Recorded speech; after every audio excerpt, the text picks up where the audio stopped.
humildade. Livro Pensamento e Vida, pelo Espírito Emmanuel.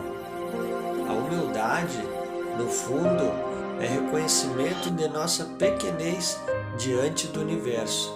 Sem a humildade, surgem na alma humana doentios enquistamentos de sentimento, quais sejam o orgulho e a cobiça, o egoísmo e a vaidade, que se responsabilizam pela discórdia e pela delinquência em todas as direções.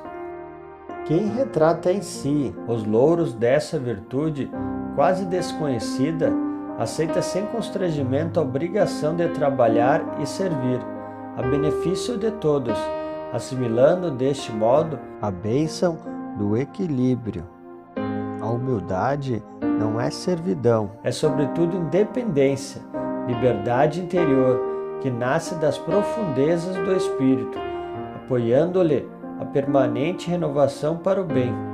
Cultivá-la é avançar para a frente, sem prender-se, é projetar o melhor de si mesmo sobre os caminhos do mundo, é olvidar todo o mal e recomeçar alegremente a tarefa do amor a cada dia.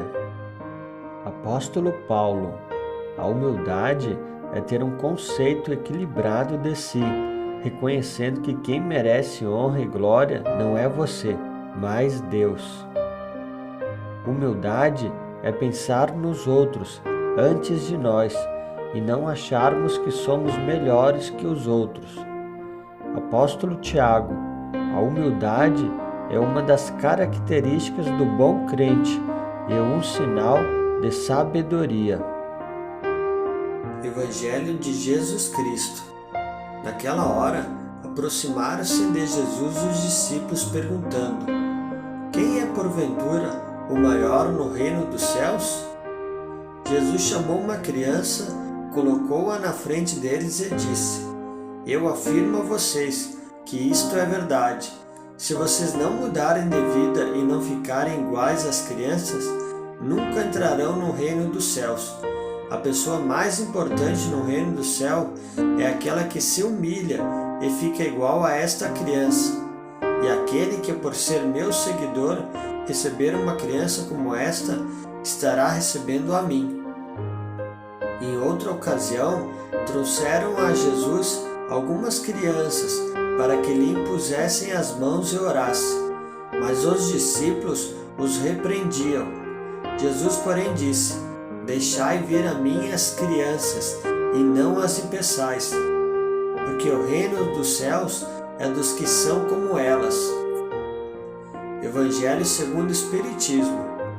Ele toma uma criança como tipo da simplicidade de coração e diz: será o maior no reino dos céus aquele que se humilhar e se fizer pequeno como uma criança, isto é, que nenhuma pretensão alimentar a superioridade ou a infabilidade. Evangelho de Jesus.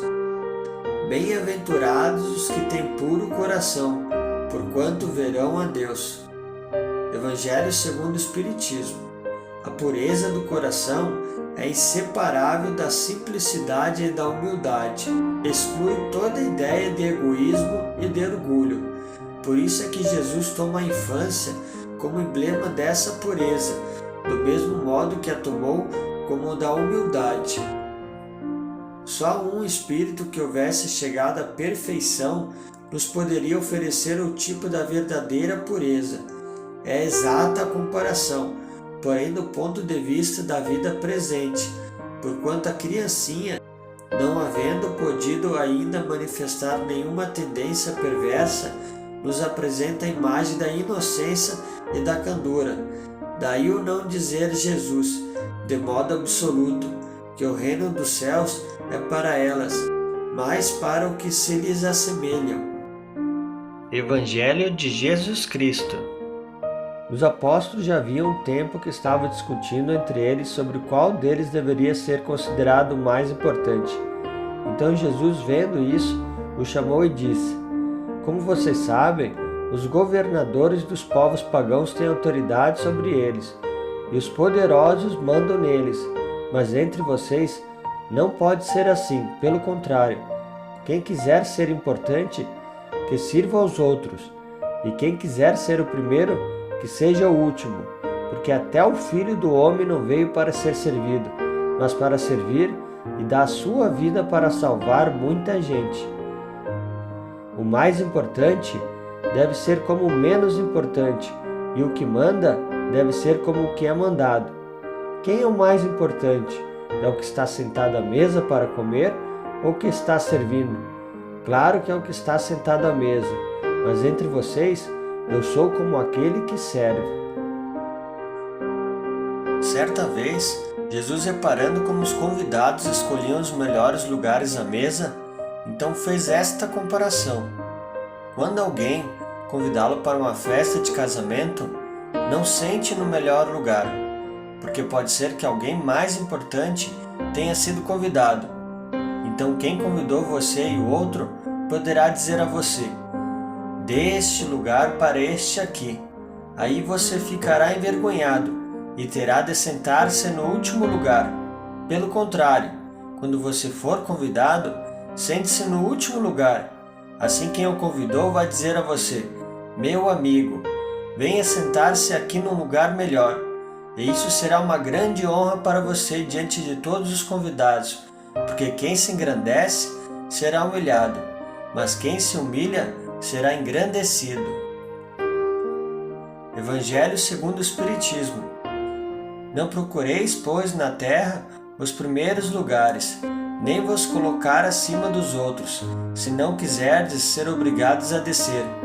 Buscai ao contrário, o lugar mais humilde e mais modesto, porquanto Deus saberá dar a vós o mais elevado no céu, se o merecerdes.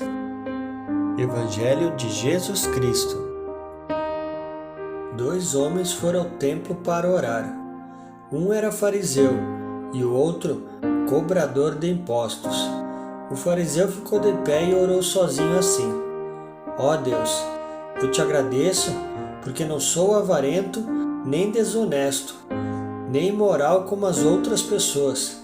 Agradeço-te também porque não sou como este cobrador de impostos. Jejuo 2 vezes por semana e te dou a 10ª parte de tudo que ganho. Mas o cobrador de impostos ficou de longe e nem levantava o rosto para o céu. Batia no peito e dizia: ó Deus, tenha pena de mim, pois sou pecador. E Jesus terminou dizendo: eu afirmo a vocês que foi este homem e não o outro que voltou para casa em paz com Deus. Porque quem se engrandece será humilhado, e quem se humilha será engrandecido. Evangelho segundo o Espiritismo. Orai, enfim, com humildade, como publicano, e não com orgulho, como fariseu. Examinai os vossos defeitos, não as vossas qualidades, e se for comparardes aos outros, procurai o que há em vós de mal. Evangelho de Jesus Cristo. Jesus, vendo os discípulos discutindo quem dentre eles era o mais importante, se levantou-se da ceia, tirou a sua capa, pegou uma toalha e amarrou na cintura, a moda dos escravos mais íntimos a serviço dos seus senhores. Em seguida, pôs água numa bacia e começou a lavar os pés dos discípulos e a enxugá-los com a toalha. Quando chegou perto de Simão Pedro, este lhe perguntou: vai lavar os meus pés, Senhor? Jesus respondeu: agora você não entende o que estou fazendo, porém mais tarde vai entender. O Senhor nunca lavará os meus pés, disse Pedro. Se eu não lavar, você não será mais meu discípulo, respondeu Jesus. Depois de lhes ter lavado os pés, tomou as vestes e, voltando à mesa, perguntou-lhes: compreendei o que eu vos fiz? Vós me chamais, ó Mestre e o Senhor, e dizeis bem, porque eu o sou. Ora, se eu, sendo o Senhor e o Mestre, vos lavei os pés, também vós deveis lavar os pés uns dos outros, porque eu vos dei o exemplo, para que, como eu vos fiz, façai-vos também. Em verdade vos digo, que o servo não é maior do que o seu Senhor, nem o enviado maior do que aquele que o enviou. Ora, se sabeis dessas coisas, bem-aventurados sois se a praticardes.